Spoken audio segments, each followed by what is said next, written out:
La introducció de truites i verons a la majoria d'estanys d'alta muntanya ha provocat la desaparició dels amfibis i invertebrats autòctons i ha afectat indirectament també els mamífers i altres espècies terrestres que s'alimenten d'insectes aquàtics com els ratpenats. El veró pot produir també una forta eutrofització dels estanys, cosa que comporta una dràstica degradació de l'hàbitat.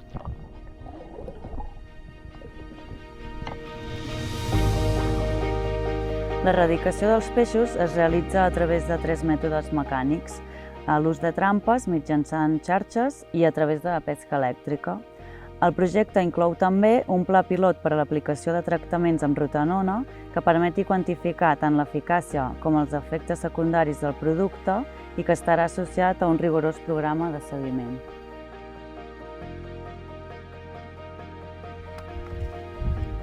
L'èxit d'aquestes tècniques ja es va comprovar en el projecte anterior, el Live Limno Pirineus, en el qual es van poder eliminar les truites i el veró en 7 estanys del Pirineu català.